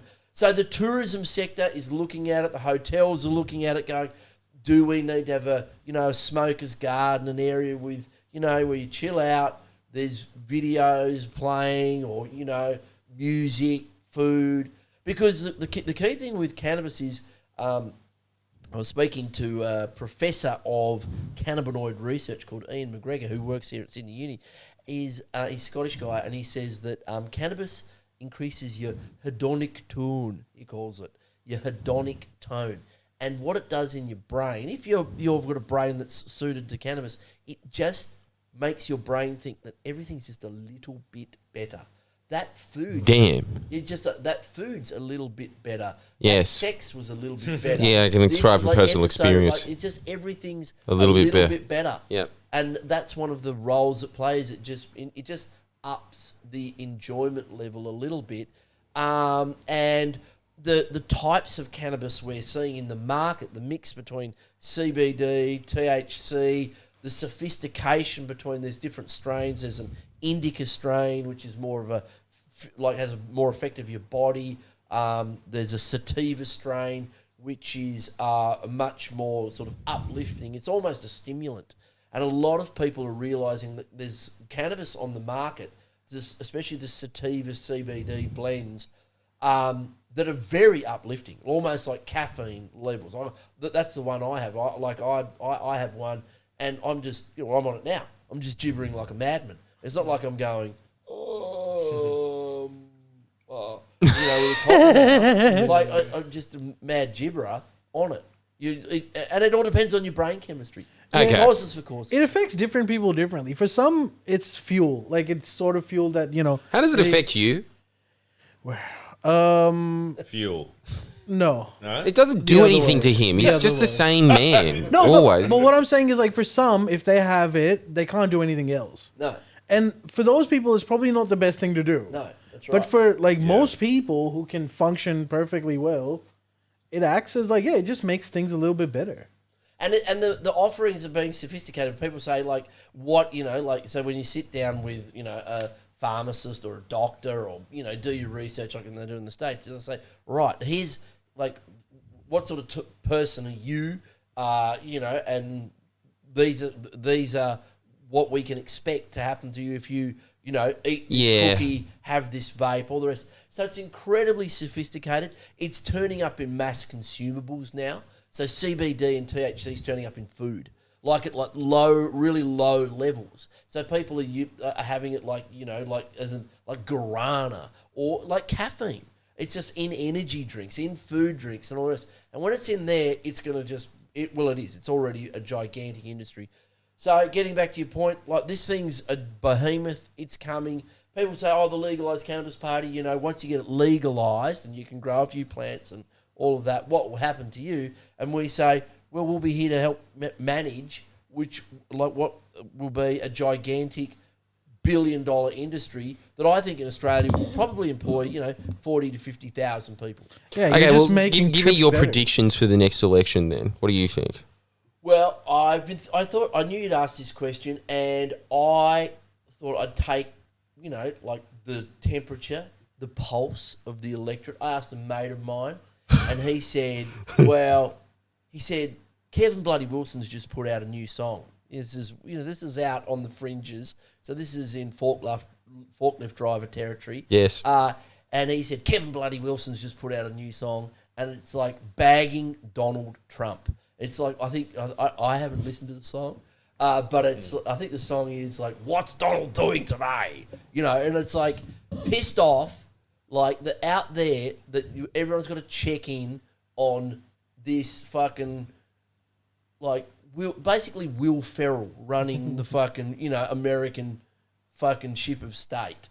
And they're pissed off. Well, they were sort of like, freedom and Doge and, get, woke politics and all that. We're fighting back. And now he's in 6 weeks, like, it's just been a shit show. Like, how long has it been? It feels Something like that. 2 months, something like 2 months that. like that. He's, he hasn't, there's no peace in Ukraine. Gaza, what the fuck is that? He was going to turn it into... It's a hotel now. It's a hotel. Yeah. It's like an AI hotel. Elon Musk has just big, like the wiring has gone on him, on his like C-3PO sort of advisor. That's him. He's just short-circuited. He's just short-circuited. They can't get the chips for Elon Musk out of China. They've lost the manual on that weirdo. And he's just fucked everyone's superannuation. Like Gen X, the boomers today are getting online and checking their super funds and just going, oh, I just lost 15, 20, 50,000, 100,000 bucks. What the fuck? Because Donald is just, read a book, from the 1915 on, how to protect your economy. It's certainly a pamphlet, eh? Some pamphlet. Apparently, he hasn't even read the book. Yeah. I saw an AI, MSNBC thing. thing The is- whole tariff thing. He told Jared Kushner in 2016 before he was coming that he's looking for an economic advisor, someone that matches his views. And then Jared that's apparently right. asks him, what are Yeah. your views? Yeah. He tells him. Then Jared goes on Amazon. Amazon.com Yeah. and he looks at book titles. He doesn't read the No book. way. And he finds one that says how China is ripping off U.S. Cold calls the author, says, hey, do you want to work with the Trump campaign? Apparently that guy is devising the entire tariff economic policy. Yeah, and the whole time he just keeps quoting this, to quote this great economist the whole time. The economist is him. Yeah, he he's just he gave himself a fake name, so he had another economist that sounds It's like his he own- agrees, because no one agrees with this crackpot. No way. No one. It And was- that's the guy guiding the global economy. It's now. true. Jordan, it wasn't even a fake name. Incredible. It's his name turned. Yeah. It's an his anagram. backwards. It's an anagram. No way. Yeah. It's an anagram. That's That's the truth. Can't write this stuff. Well, and That's the truth. And what's That's happening insane. out there That in is- Jesus. forklift driver, school teacher, like those people who worried about money, they're going, what the fuck is going on? Yeah. And those people also, Australia's an exporting country. If all of a sudden China's got a lot of shit to dump somewhere, like they're competing with us. So if you're making, steel fencing or whatever you're making, you're exporting food or whatever you're doing out of Australia, just bulk commodities, iron ore, you're all of a sudden going, And, everyone's looking at it going, this clearly is not going to work. Yeah. No one is going to say, oh, Donald Trump's in charge. This is going to be a stable environment. I'm moving my Toyota, car plant to Wisconsin. I'm spending $12 billion because, these tariffs will be here for a long time. It's just madness. And Kevin Bloody Wilson knows it. And if Kevin Bloody Wilson is already complaining against Trump, then the coalition have a massive problem because they nailed their colours. They nailed their colours to that mast. They are just they've been gimping to the Trump administration the whole time. He's got them on the lead. Oh yeah, we're like that. The Doge thing, and everyone's going, this is a total sham. And so I think that, and I've been saying the whole time that Albo, once he gets his mojo, in terms of fighting the right, because he's traditionally fought the left. He's had to he's fought. Really? His background with Sydney politics and Graindler was fighting the left. The Greens off, fighting yeah. the Greens off. So he had to have that, and he's confident there, and he towels them up. He just absolutely spanks them every time. But on the right, when he's like in the sort of centre and fighting the centre right, it's a bit. I think he's been a bit. It's taken him a while to get his mojo. But one thing I do know about Albo, and I've been a student of Albo for a long time, coming up, he knows Australia. He does. Yeah, that's what I think too. I think he does. He's got that John Howard sixth sense of the He's got electorate. it, and because if you look at his CV, he has been a shadow. So he's been a councillor. He's from Sydney. He's got that, he's from a multicultural, changing electorate. He knows Sydney. He's a heartland seat Graindler. It's like the inner west of Sydney. While he was a shadow, he did things like ageing. He was the shadow minister for ageing, the shadow minister for water and infrastructure. And that's a key one. Because if you know Australian infrastructure, Albo's spent years going to roads and infrastructure conferences and talk, and he knows the names of the highways and which ones are shit and which ones aren't. And if you know where the wheels are falling off and where they can be fixed and where there's a real problem, if you know how the machine runs and where it's where you can apply some grease to get something going, Albo knows that. And so it's a stark contrast to Dutton going on and announcing in Melbourne, like, we're going to build the wrong rail plan. And stand on the wrong hill and the wrong rail plan. Is that what he did? Yeah, he was like not even on the right hill. Oh, jeez. He was like in the wrong spot. They're going, and it was like, well, we're going to do this link. And they're going, well, the link's like 15 k's that way. And they go, yeah, but it's to the airport, and we were hoping there'd be a plane land, but it didn't. So what? Nah, zero. You see, Albo's team, they're slick. They're turning up with, here's $900 million for, this road, this thing, that thing. We're fixing that thing, this sports club. So, that's what happens in election campaigns or leading into them. They've made those announcements, then they're, owning them. And he's absolutely pantsing Dutton. Dutton's out there, saying... Kicking footies into people's heads. I know. And not apologising at all. Not apologising. Yeah. I love that in Australian You politics. instinctively apologise. I know. He's like, Morrison. got to stay strong. Got to appear strong. Yeah. Oh, I got him. Leader. I got him. It's like... Fuck so off, sorry, mate. dickhead. No sorry for you. Yeah. Yeah, I think you're supposed to Minister's soften your image, Yeah. and then you injure The guy's someone. like bleeding from the head. I mean, you can't make that. Albert must have seen that and been like, perfect. It's What's Peter Dunn just kept saying, oh, gotcha. while Yeah, he's I know. bleeding. Yeah, I know. Gotcha. There's always that, like Ed Morrison spear tackling Yeah. the 4-year-old. They're Yeah, all- the they're all Liberals good. always have some sports-related mishap every election. Yeah. It's really strange. Howard But with this the one's bowling. clear that at least This Scott Morrison takes the cake. was apologetic. He was like, I'm sorry I rammed into you. Like you're a footy player from the Bulldogs. People don't know this about Albo. He's like really good on the darts. Oh, The American bowler. Yeah. Yeah. He would be, hey. I can see that. Yeah, I can totally see that. Up. But, that's the sort of guy he Oh, there you go. Okay. He's probably Fascinating. He's probably good I at just ball, like though. to think that. You can just imagine Albo. Of course you can. Yeah. And, like, He's got pretty good on there's an Elbow beer in the inner west. I know. His own brewery. He's got his own brewery. Most Labor PMs have got a brewery. Bob Hawke Leisure Centre. Yeah. But I think that Albo's going to towel him up and you look at where Albo's campaigning, he's not campaigning in the places where he's worried, like in his marginals where he's worried about like the Libs winning. He's going after Lib seats. He's going after Green seats. And so you can see that. So where's he going? Like just where? Well, you saw him he's been up in Brisbane, like harassing the shit out of the trying to win Griffith back.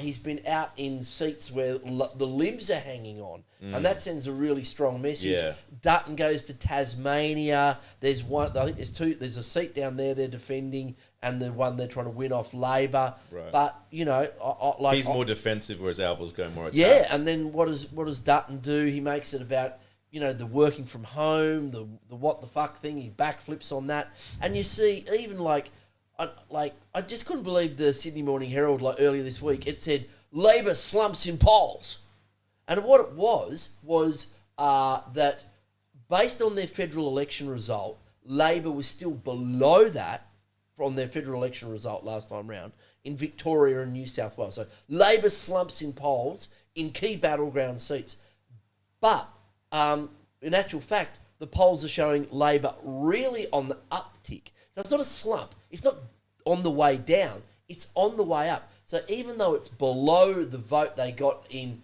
at the last election in New South Wales and Victoria, it's on the way up. It's coming up. And they're nearly back at the levels that they got when they won the fucking election. And so, but the Herald spins it as Labor slumps, even though they're up in the polls, and they're coming home with a wet sail. And I think that there's a lot of Liberals going, Dutton, doesn't resonate with women. Albo's like today, $1 billion into mental health.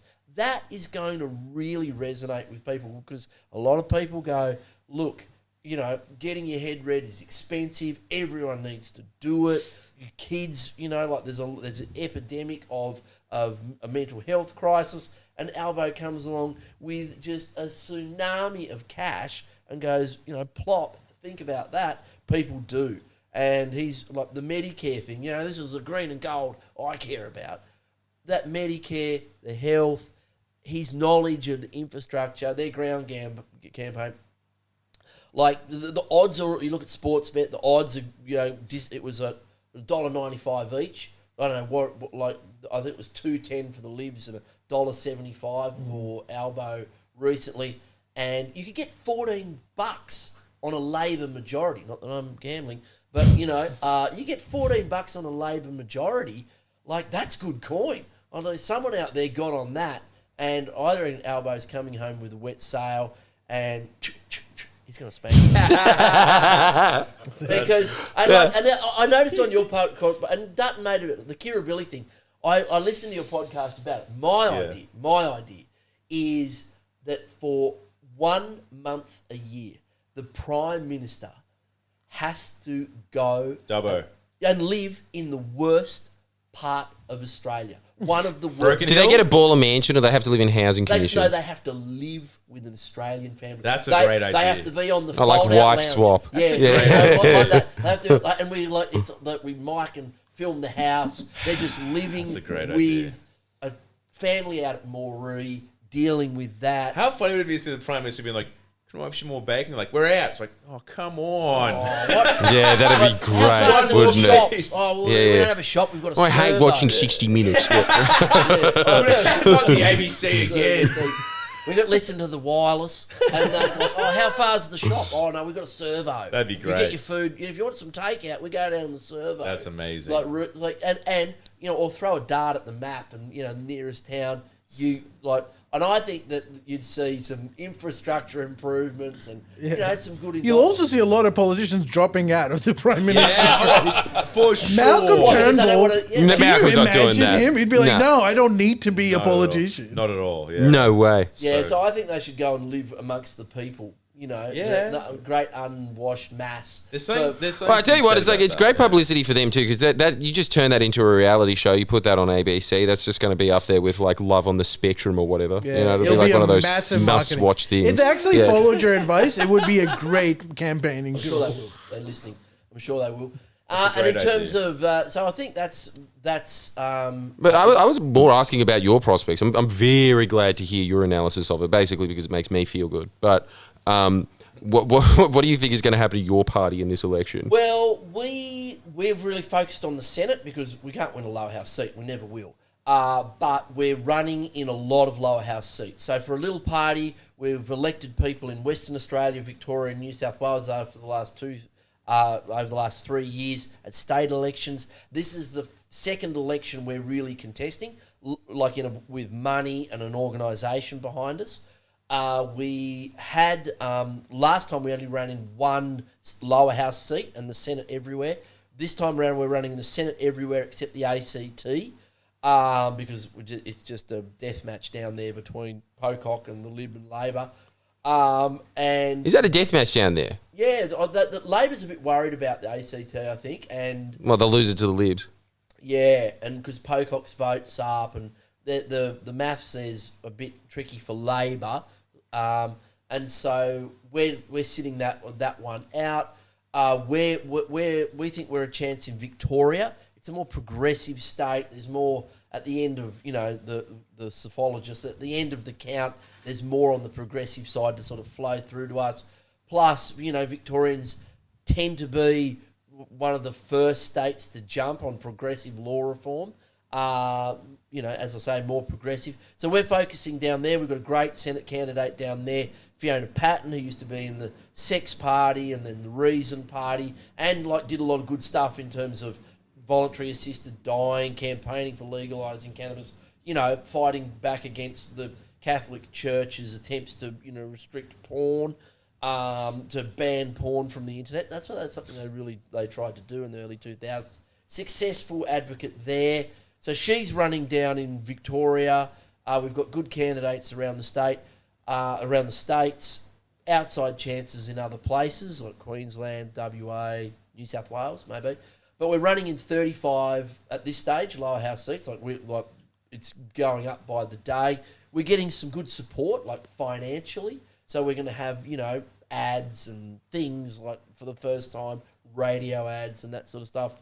We've got a message. Jesus, you never had that No. in your 50-year history or whatever. No. Like the last election we ran in New South Wales was like $70,000. Like then that's like we'll buy you like one ad in the Daily Telegraph. We had nothing. Jesus, Zero. I could have been your Simon Holmes Accord. I know. You're You could've. cheap, aren't you? could've. Well, like, yeah, it's pretty cheap. Like, everyone goes, "Oh, there's so much money in politics." Like, but there's people out there that spend, $300 million on a yacht or buy a golf course for fun. When they're older, you can fund a political party. So It'd be nice to have some. I always thought that. I always thought that it would be like it's a real bargain, Australian politics. It is. It'd just be nice to have some ads contesting the bloody trumpet of patriots advertising. I know. It's some that, yeah. Well, it's so Clive's annoying. tanking, and he's tanking again on the back of the Doge stuff. Everyone's just Yeah. going like those mum yeah. and dads are looking at their superannuations, and Yeah. they've like went down like 4%, on Monday. They go, oh, that's a hit to their shares. Bang! Those people live on those things, so those people are going, this is shit. When's this going away? So Clive's in trouble there.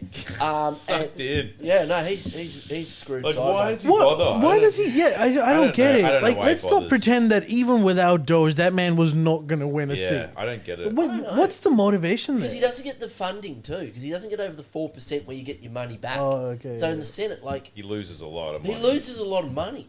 He just It blows shits me it. too. They can just throw How out expensive any policies, is like, nickel?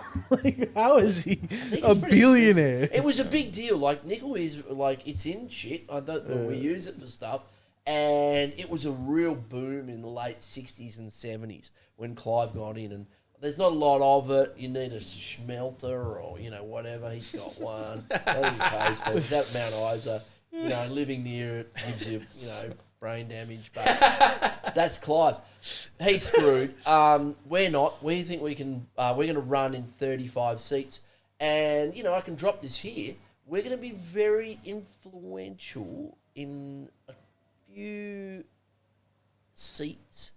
If you have a look at the little bit of a petri dish, which was the Queensland state election just recently, we ran in 28 seats there. The Legalise Cannabis Party. And in those seats where we polled quite well and where we handed out the how to votes, we had a little bit of infrastructure. We had a preference deal with Labor that helped them quite a lot in those seats.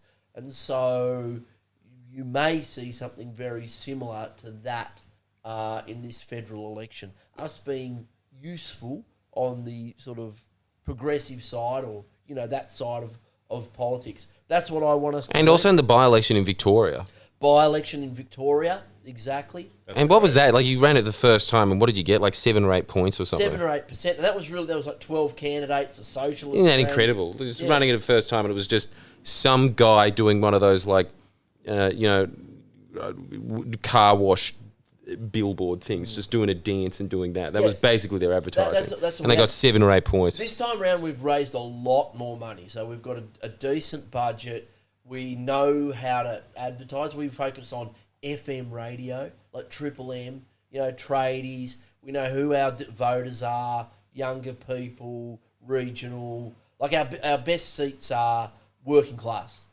Cannabis is a working class drug. We're a working class party. So, we know who we're going after, and we think we can potentially get someone elected to the Senate, which is great. Fiona Patton's probably our best bet. Yeah, what's that in? Like, so that's a death match between you, the Greens, and what, the Socialist Alternative or there'll be something? 2 Labor and a Green, and then 2 Liberals. It'll come down to either a third Liberal potentially.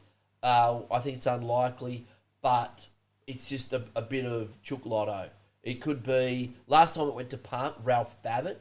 That's where that's the egg he cracked out of, down there. And Babbitt or the Libertarian. Some of it will come down to where you are on the ballot, but we're putting our chips on the Victorian Senate. And we've got a good relationship with Labor across the country, and Dutton's never going to legalise weed. It'll be under a Labor government. We think there's more likely to happen at a state and federal level. And, Albo's not an arse hat. Dutton is just, he's just a lizard. So, You know what's incredible? This is the first time that I think that I was... can you give me some credit here, Ali? Didn't I say this 3 years ago? This is the man that is notoriously never right on any election ever. Always wrong. Don't you remember me saying ages ago that I was like, look, when it comes down to election, Dutton's face is just so terrifying and scary that people won't vote for it because he just looks like a deformed villain. You did say that. And I did say that, This didn't might I? be the one where And it turns over and around. over again. This is what, because we've got a producer that works over at Hit FM or whatever, right? So it's just like normie propaganda going out to normies, And so he's just asking everybody there why, who are you voting for? Everybody in unison was just like, well, I'm voting for Albo, and it's like, why? And it's just like, because Dutton literally scares me. They don't know anything about politics at all. It's just his face is just like, and that's it. Yeah. That's it. And he's just going to lose. I feel so sorry for imagine losing an election because of how ugly you are. Well, it's like... It is a Apparently beauty that's most contest. elections. It's a beauty contest. There's a saying out in the bush, and it's you get the face you deserve. Is that true? Is that bush wisdom? It's bush wisdom. You get Really? in the end, you end up with the face you deserve. That's amazing. And, that's a bit mean. But for me, it's his tiny little mouth. How you can especially cops, you can say so much with a mouth that's Why do they do that? smaller than a sphincter. Yeah. And they can Why do do they all it with a speak like tiny little that? Mouth because they've got their lips pursed because they're about to punch you in the fucking head. They're about to fucking say, you're fucking arrested and I'm going to punch you. They're just about... They're just charged at all times. They just charge. Yeah. They're on edge. Yeah. He's on edge and he's just talking. He's through. on edge. He's He's always on edge. Always on edge. Always and on he just edge. Would love to get out the baton. It's been too long for him cuffs. to punch on. He needs a good punch on, I reckon, for sure. He's angry for it, hey? He's hanging, and I think I don't think he's palatable to the electorate, to large parts of the electorate, and the electorate is changing. There's a much bigger vote for other, and the Greens are coming off. The Greens, I think, are in trouble. Why do you think that? I think that people recognise them really pouring petrol onto the fire in terms of the Gaza issue. Legitimate concern out there, but making it like an electoral issue on the basis of this, you should vote for us. I think people really considering how big climate change is as an issue. Why aren't there 35 Greens? How concerned people were, say, 10, 15 years ago. How come? Because people saw it, I think, as that opportunism. Again, people driving people to the margins for their electoral utility and pragmatism. And also the Greens being, hypocrites on some key issues. Housing and whatnot. Yeah, housing. That was a massive mistake. Getting in the way of the rent to buy, the housing fund, and then, basically Albo calling Max Chandler Mathers bluff. He just did. And I was just going, Albo will never give the Greens, he wouldn't give the Greens the steam off his shit. No fucking way. And that has been his way. Give them nothing. Don't even call them their name. The Greens political party. They're not a movement. They're a political party. And he's been masterful. And he goes to Griffith and stands in Max Chandler Mathers' seat and says, this is going back to Labor. They're in real trouble, I think, in that seat. And yeah, the Greens, I think, have made that their stock and trade to drive people apart, to obstruct, to beat issues up. And I know I was inside the tent. I did it for 10 years. And I don't think people want that. I think people want people who are going to collaborate, diversity of voices. I think that one of the problems that Teals have, and they're reacting to it, is that I think people wanted wanted independents in the House of Reps, doing a whole range of things, voting with the coalition.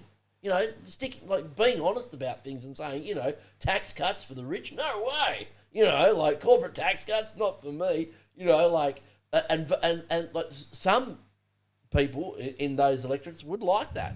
I don't, but those independents started to look a lot like, you know, an organised cohort with some strings being pulled.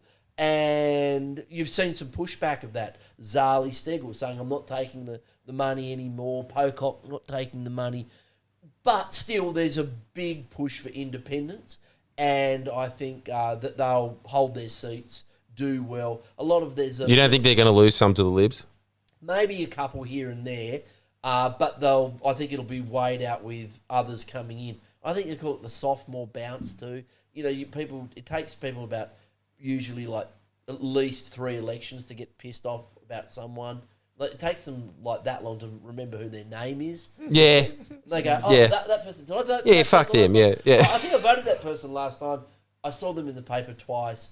You know, the level of, you know, disinterest is enormous in Australian politics. Thank God voting's mandatory, right? Yeah, that's right. You literally have to, you know, like throw up on a fish or... There would be like 30,000 votes in Australia if it wasn't mandatory, would there? Yeah. No one would come out. Yeah, and we'd be Absolutely. we'd be run by big business and It'd be the American problem, really. communists. The people who could organise. Yeah, you're right. It Those is. two, but you're right about that because you know that's what's happening in America, right? And then in Australia, there seems to be this move. Like everyone's generally a centrist because it's like you're forced to engage, right? So that's a good thing. Oh, it's such a good thing. It's a really good Really thing. No, I really like our system a lot. It's really and good. I'd hate it if we had a system like Europe where it's just like this What, is it endless. mandatory there? No, it's always just this like rainbow of shit, and then like it just all falls apart, and you have to have all these snap elections constantly, and like our system's actually weighed pretty well, I think. Because they have the first past the post system, which is just whoever gets the most votes wins. So even like in some electorates, if like 25 people run, you can get 15% of the vote, but as long as you've got the biggest vote, you win. Yeah, you That's win how it. the British system works. Right. Yeah. So it's like you can get things pretty skewed, and like you look at the French and Italian systems, they're super complex.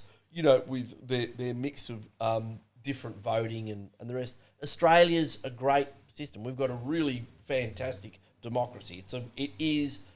That's the one thing we do really well. Always been a world leader in the quality and fairness of our democracy and the electoral funding laws, which mean now that, it's not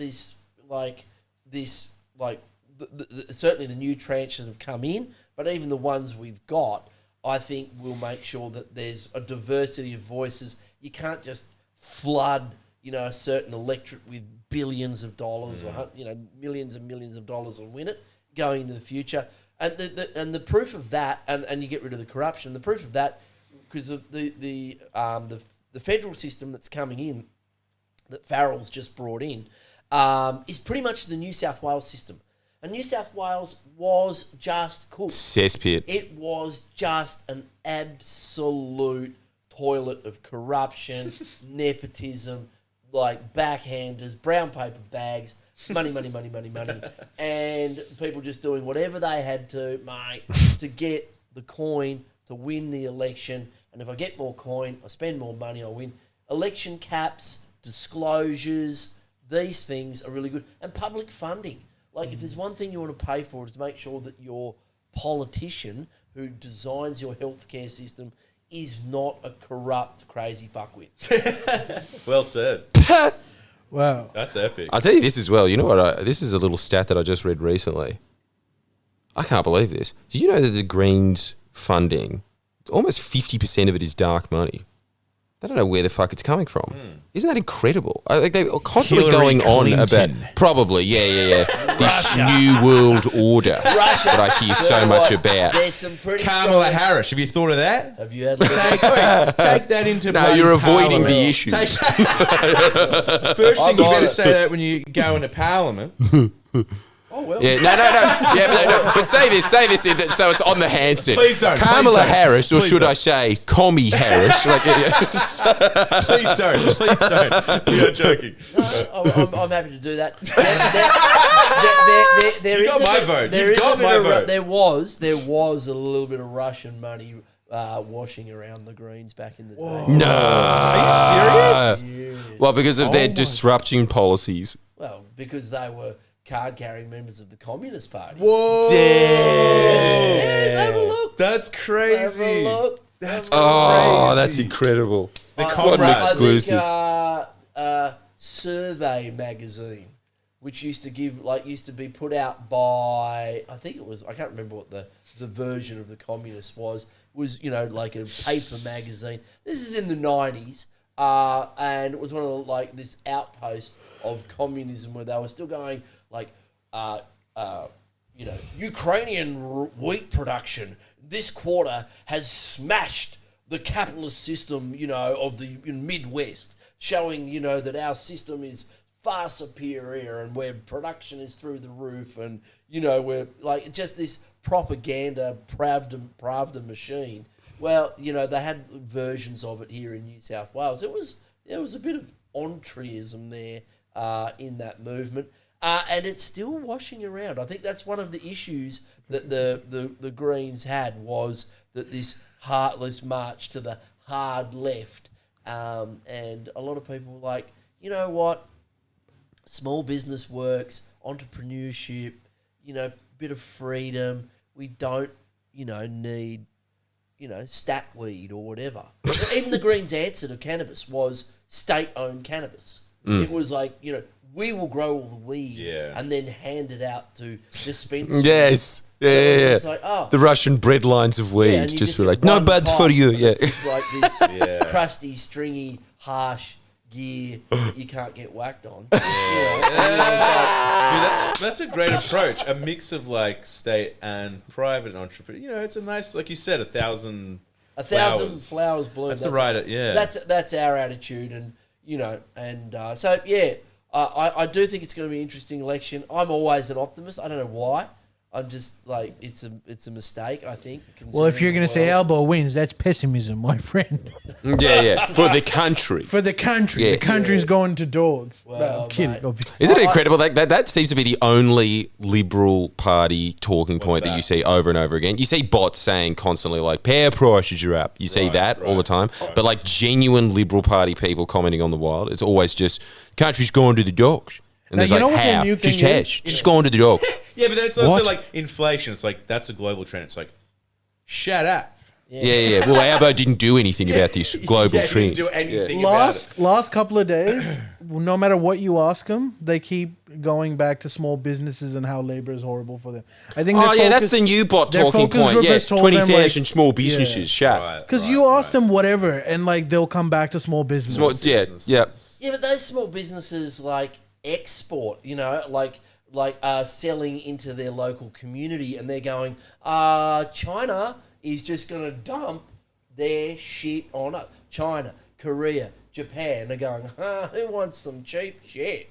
And we I'd got- like some cheap shit. Yeah, we and definitely like consumers. And even Chris Minns is out there saying, well, hold on, everyone, just remember when all the prices go down for goods, all our businesses go bankrupt, and all those small businesses know that. They know that this Because people aren't going to be buying the Aussie made. Is that they're not what going you to buy the Aussie made. They're not going to buy, the Australian made barbecue. I thought they'd buy where they it. can get- They're not going to buy it? People, Dude, I'm not going to buy it. Come on, just be mate. honest about it. As soon as Let's be honest. mate, No, when I'm I- building a house, do you- you how know what my many times, immediate thought was when I was building, because I'm getting my house renovated, right? And I just looked at it and it was just the architect obviously was just, all Australian, all sustainable, and all this kind of stuff. And I was sitting there, yes. And then they showed me the bill, and I was just how much are the Chinese doors? Can I make this house out of paper mache? That's right.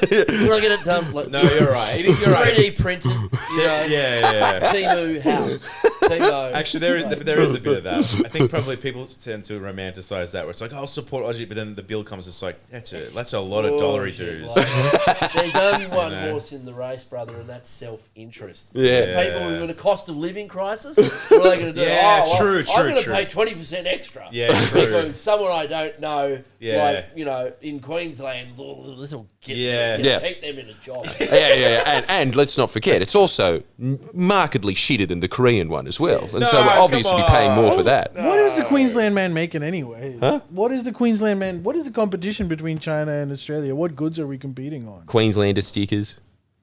Bloodstones are They're made importing in those Vietnam. stickers from Thailand or Bangladesh. Yeah, or probably. whatever. I don't know what we make anymore.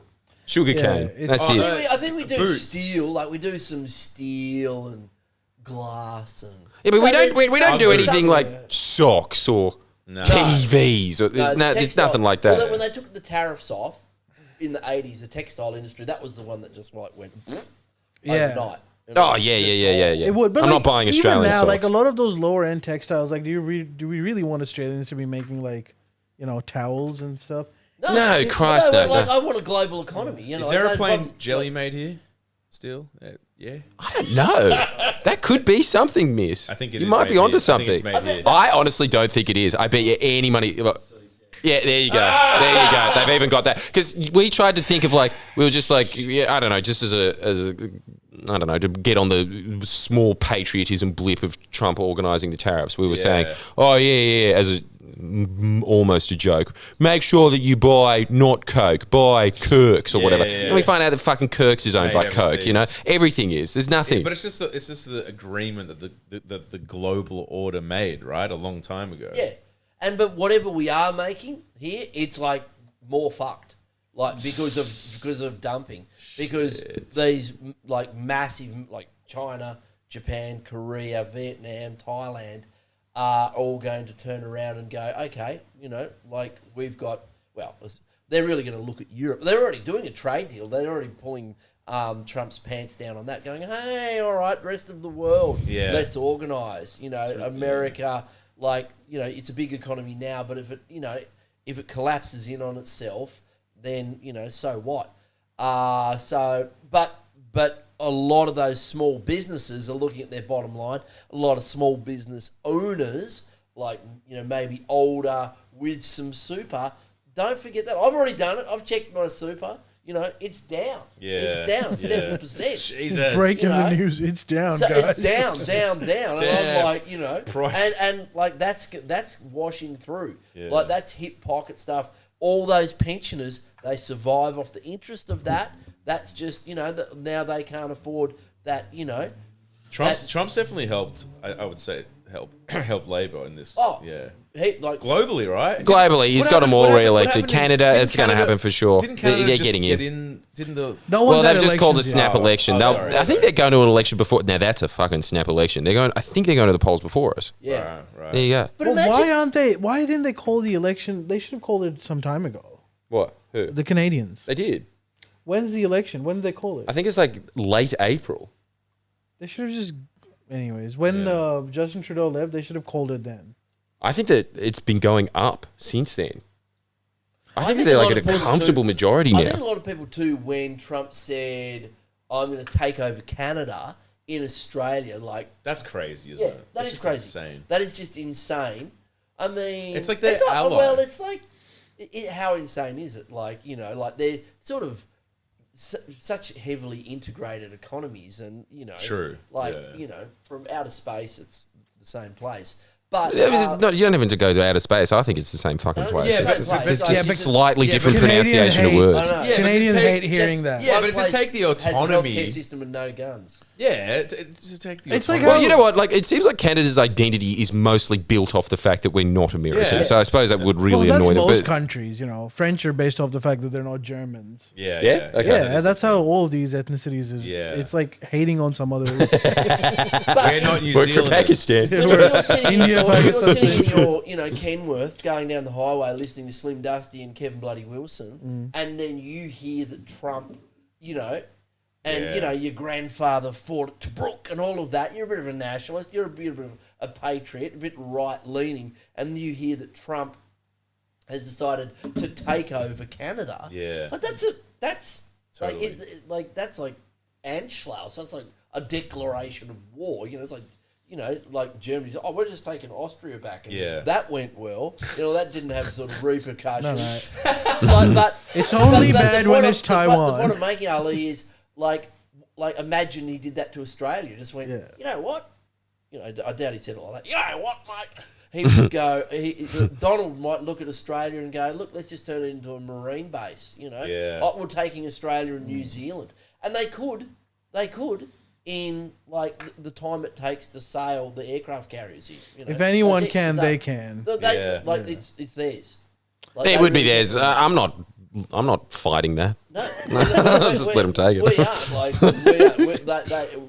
They just want another continent and a big military base with all the iron ore and coal. New Miami. Well, Imagine. they kind of, Southern Hawaii.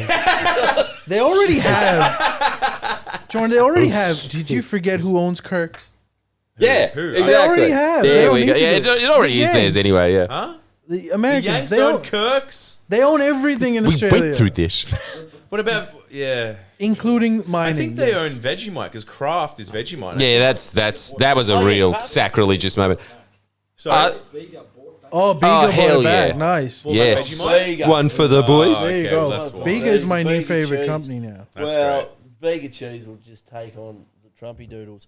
But I think a lot of people will look at that and go, that's crazy shit. And what if he just turned around and said that about Australia? Like he could Yeah, no, do. it's insane. And I think people go, this guy's unhinged. Not only is he unhinged, the doors are off.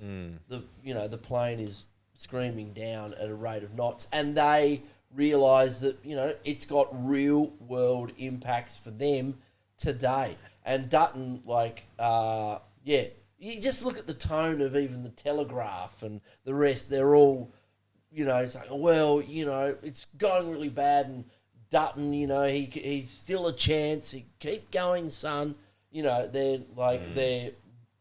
They're recognising. They know it's over. The writing is on the wall. Wow. Yeah. And I wouldn't be surprised if things really spiral out for the Libs. That's like...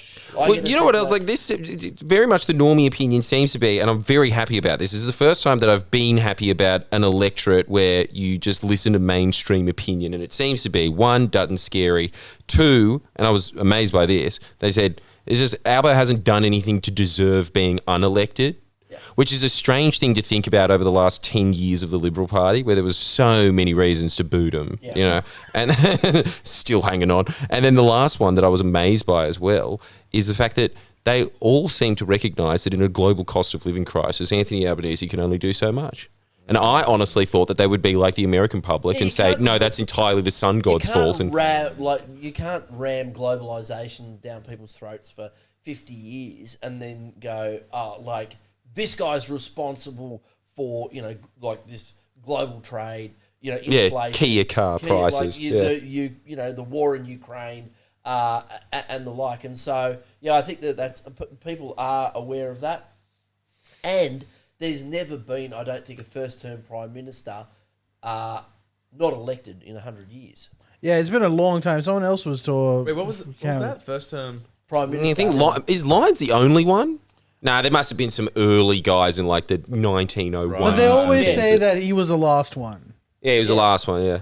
So that's like, if you're like, that's pretty good. But I tell you odds. one thing.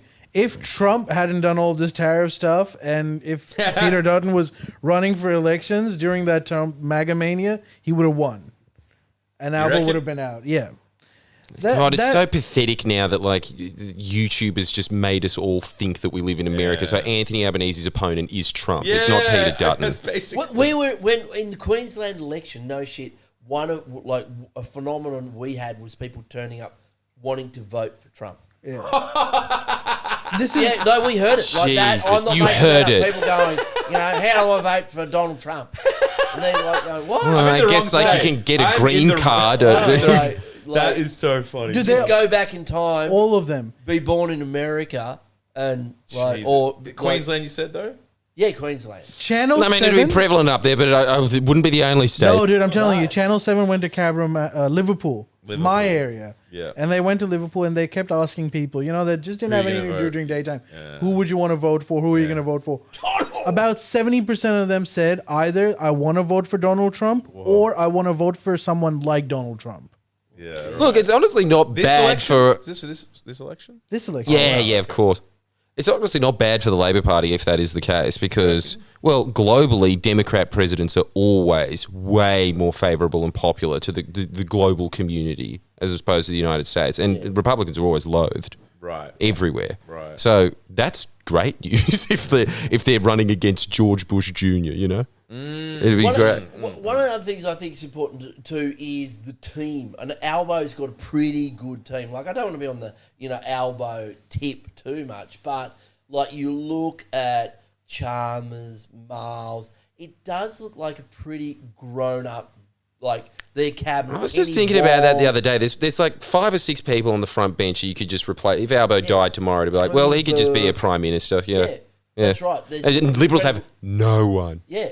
Then you've got Angus Taylor and then... Jesus, Angus. Barnaby. He's next in line. Yeah, That's what's going to happen after the election. What Barnaby, about yeah. the lady? Little Proud. Susan Susan Sithen. Lay. Yeah. Oh, she's a superstar. She's so good. I mean, I don't know. I'm one of these. Honestly, I think everyday that blokes their you're talking about, biggest so. talent that they have on the Liberal Party stocks now is Jacinta Price.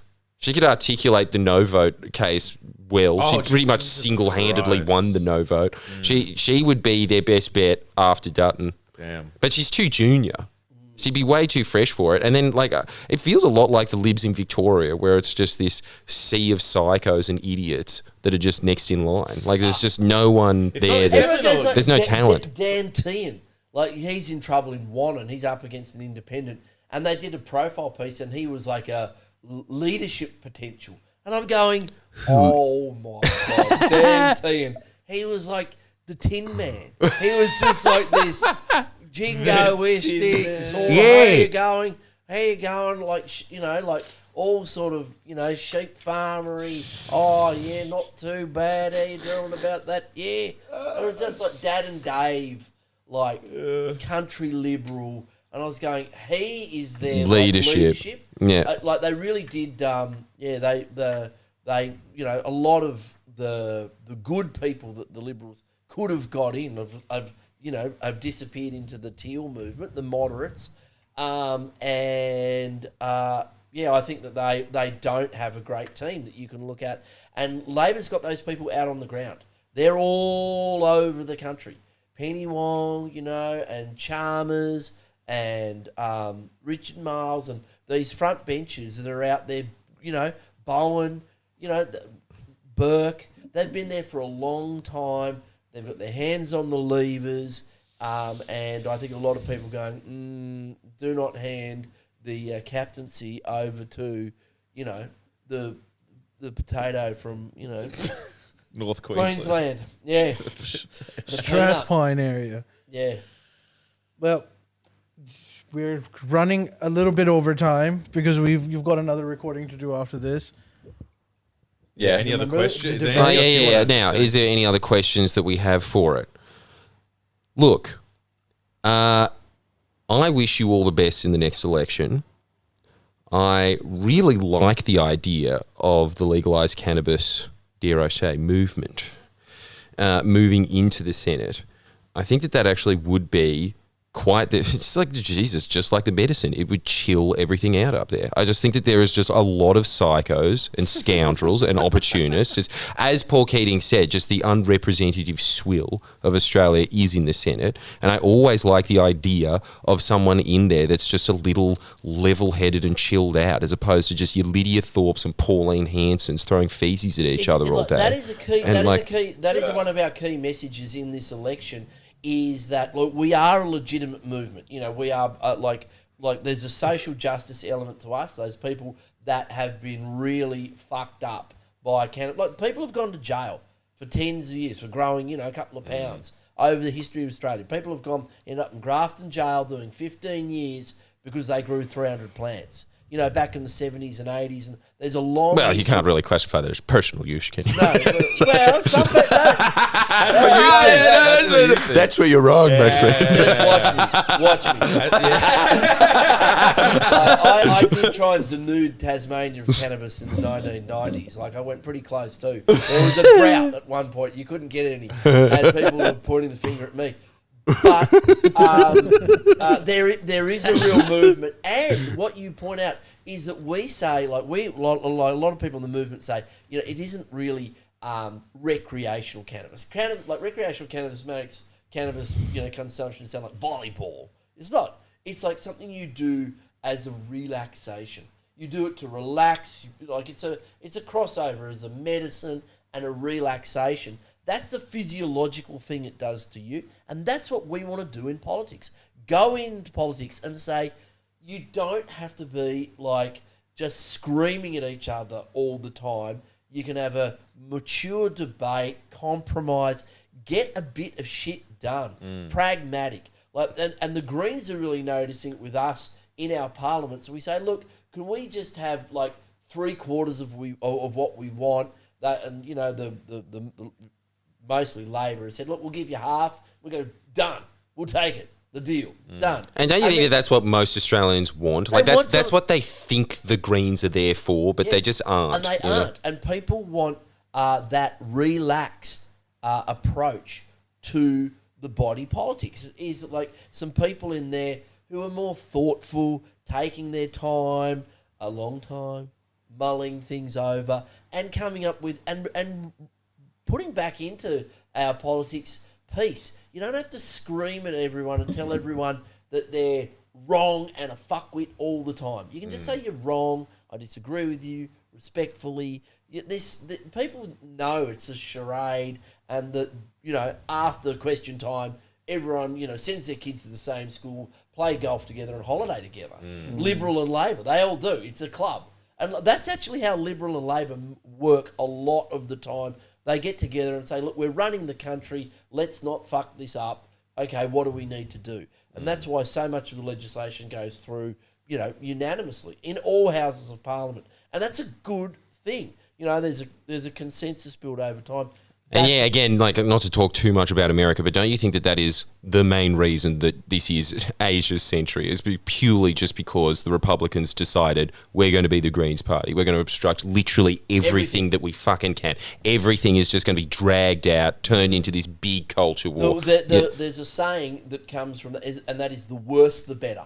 The worse things get, the better it is for me. Yeah. And in that grind, to stop things out, people don't get housing. Homelessness goes up. People are, there's a suicide crisis. Yeah. We're not fixing the problems around, reforming the tax system, reinvesting in our skills base, preparing ourselves for wingnuts in the US and our economy going forward, and and solving some of our intractable social problems, like like cannabis reform or whatever it may be, closing the gap. So that's what we hope to do. We'll be around for a while. We're here to help, and